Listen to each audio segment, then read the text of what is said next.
Voilà, bonsoir la famille. Voilà, donc c'est Brownie Beb, le prince Albi. Vous êtes sur Brownie TV, Brown TV officiel.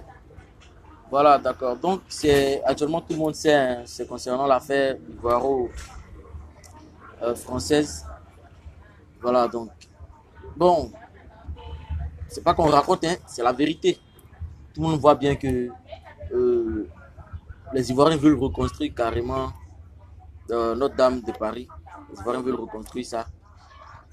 Euh, bon, on a découvert vraiment que les gens ont de l'argent en Côte d'Ivoire parce qu'il y a un roi ivoirien qui lui a dit qu'il va reconstruire, donc il va participer aux reconstructions donc, de la paroisse. Bon, ça, réellement, le truc, moi, je ne pense pas qu'il y ait un problème avec ça. Voilà. Il n'y a pas vraiment un problème avec ça parce que ça dépend en fait de la foi religieuse de chacun puis de l'attachement de chacun à son Dieu. Voilà. Mais au moins, quand même, ça nous a permis de voir que les ministres, ils ont l'argent.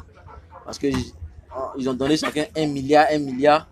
Déjà, même le ministre, il est payé à combien? Seulement, ce que je voulais leur dire, c'est que vraiment, les papas, votre geste est bon, c'est bien. Tout le monde entier a vu. Voilà, c'est très bon. Mais pensez aussi, quand vous allez finir de réhabiliter le côté là, pensez aussi à réhabiliter les choses en Côte d'Ivoire ici aussi. Ça va nous aider. Voilà, parce que là, on a des étudiants, des élèves machin, qui prennent les cours dans des conditions super désagréables. Voilà, c'est des endroits qu'il faut réhabiliter aussi. C'est très important. Ça va nous aider. Il y a les lycées et collèges là. Pensez à ça, réhabiliter ça. Il n'y a rien de tel que des étudiants apprennent dans un cadre sain et agréable. Il n'y a rien de tel. Ça donne envie d'apprendre et puis ça met dans la chose. Vous allez dire que non, les élèves Afrique, voilà, ils ne font pas du sérieux à l'école et tout ça. Mais ça n'a rien à voir. En fait, comment quelqu'un qui bosse dans un cadre, mais qui incite à la violence, comment il va bosser correctement? Non, c'est pas possible. Voilà, donc il faut penser à réhabiliter ça. Pensez à ça en tout cas, hein, voilà. Quand vous finissez de réhabiliter l'autre côté, venez réhabiliter ici aussi. Parce que déjà, nous, on sait aujourd'hui que vous avez l'argent. Ce n'est pas les moyens qui vous manquent. Après, avant, on pouvait penser que ce n'est pas les moyens. Maintenant, aujourd'hui, on sait. Finissez de réhabiliter, venez réhabiliter ici aussi. Voilà, c'est ça. Donc, et puis aujourd'hui, il y a la jeunesse qui est là, qui prend 1 milliard et autres, là, les trucs que vous dépensez là. Je sais que c'est pas tout, hein, vous n'allez pas vider votre compte pour aller gérer ça. Voilà, donc, chacun de vous peut sortir au moins peut-être 1 milliard, 1 milliard encore. Et puis, développer quelque chose qui va permettre à l'insertion de la jeunesse. Voilà. Il y a plein de jeunes en Côte d'Ivoire qui cherchent des positions, comme nous on le dit en Côte d'Ivoire, cherchent position, mais qui ne trouvent pas. Aujourd'hui, chercher travail en Côte d'Ivoire, même, c'est devenu travail encore. Chercher travail est devenu travail. Voilà. Donc, vous réhabilitez l'autre côté, tout le monde entier voit, voilà, c'est un geste magnifique et tout ça. Et puis, ça montre aussi votre attachement, voilà, à Dieu et tout. D'accord. Mais, quand vous allez finir ça, venez penser aussi à la jeunesse. Dans le journal télévisé, vous êtes témoin. On monte les lycées, collèges, il y a certaines localités en Côte d'Ivoire qui n'ont pas de route, qui n'ont rien. Certaines localités comme Miyagi par exemple, où les gens produisent de cacao là-bas. Et le cacao, nous tous on sait les recettes annuelles que le cacao génère ici en Côte d'Ivoire. Donc normalement ce produit-là, là où on produit ce produit-là, il faut que vous les autorités, vous soyez vraiment mobilisés pour que les conditions, hein, de production même déjà soient bonnes et puis les conditions pardon, d'exportation. C'est-à-dire faire sortir ces produits de ces zones-là pour les envoyer dans les zones de manufacturation. Voilà. Ces conditions doivent être aussi bonnes. Donc, vraiment, veuillez voir ça. Je sais que vous avez les moyens pour le faire. Et je sais également que vous aimez votre jeunesse parce que c'est ce que vous dites toujours lors de vos discours à la télévision. Voilà, vous le dites tous les jours. Donc, on sait que vous aimez bien votre jeunesse. Donc, vraiment, pensez à cette jeunesse-là parce qu'elle aussi, elle pense vraiment à avoir des conditions beaucoup plus meilleures.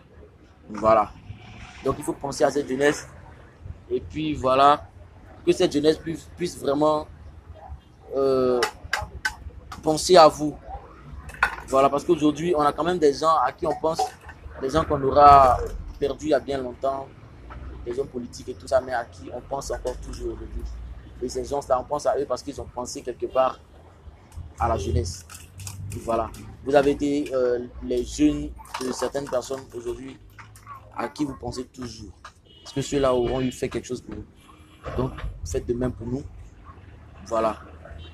Et déjà, je salue, d'accord, je salue les différents projets qui sont arrêtés pour la Côte d'Ivoire. Vraiment, j'ai pris connaissance de certains projets tels que le métro d'Abidjan. J'ai vu un peu le plan en HD également et puis en 3D. Voilà, pour ceux qui veulent ça, voilà, vous laissez un commentaire seulement dans la vidéo et je vous envoie ça, je vous envoie ça. Voilà. Donc, j'ai vu ça vraiment, c'est impeccable. Et j'ai vu aussi Aquaba City à Niamey. C'est impeccable, c'est des jolis projets. Mais vous voyez, on ne peut pas rendre certains endroits jolis. Et puis, pour accéder à ces endroits-là, il faut passer par des endroits assez bizarres. Donc, je crois que dans l'ensemble, vous devez essayer de réhabiliter l'ensemble même. Voilà, Abidjan a besoin d'être touché. Et je voulais vraiment lancer un appel. Vraiment, ça, c'est. Aujourd'hui, il y a le ministre de la ville. Bon, je ne sais pas trop son rôle, c'est quoi. Mais je voulais dire au ministre de la ville que vous pouvez instaurer quelque chose, par exemple, qui pourrait permettre aux Ivoiriens d'avoir une ville très propre. Comment ça se ferait? C'est-à-dire que les propriétaires de maisons, là, ceux qui ont des maisons anciennes en bordure de route et tout ça, il faut leur proposer. Ou bien si on peut leur imposer, c'est pas très mauvais, mais faut que. Ou bien si vous-même pouvez faire ça, parce que un moment là, voilà, vous avez fait ça un peu un endroit. Donc si vous pouvez faire ça, faites ça. Hein, vous pouvez budgétiser, vous pouvez faire un budget, d'accord, puis leur donner qu'ils essaient de refaire les peintures. Parce que c'est la peinture même en fait qui fait la maison. Hein. Quand la peinture devient vieille, l'endroit devient vieux et puis ça donne une image un peu floue. Aujourd'hui, voilà, merci vraiment parce qu'il y a une société en Côte d'Ivoire là qui s'occupe un peu des ordures ménagères et tout ça, Ecoti. Vraiment, félicitations à Ecoti parce que Ecoti fait un travail remarquable, exceptionnel. Je vois le travail qu'ils font. Abidjan est en train de devenir propre. C'est vrai, c'est pas dans le propre des Ivoiriens. Voilà, parce que voilà, les Ivoiriens, pas trop propre. En tout cas, c'est un peu bizarre. Je sais pas pourquoi. Voilà. Mais grâce à Ecoti, ça va. Ça va. Et déjà, vraiment beaucoup de courage à Ecoti. Et puis, vraiment, en tout cas, beaucoup de courage. Maintenant, les hommes, les autorités aussi, vraiment, veuillez penser aussi donc à sensibiliser encore plus la jeunesse à travers des actes. C'est-à-dire que si, ce que je disais tout à l'heure, par exemple, si vous faites peindre tous les murs qui sont en bordure de route et que aujourd'hui se rend compte que la ville est propre et que c'est rayonnant, mais ils n'auront même pas le courage, les gens n'auront même pas le courage de poser certains actes pour ça. Ils n'auront pas le courage. Ça, c'est clair. Donc vraiment, bonne chance vraiment dans votre gouvernance et puis bonne chance donc dans la réhabilitation de Notre-Dame. Quand vous aurez fini, comme je l'ai dit, vous allez penser à la réhabilitation donc de certaines infrastructures ici en Côte d'Ivoire. Ça fait du bien à la jeunesse et puis aussi aux générations futures. C'était tout. Au revoir.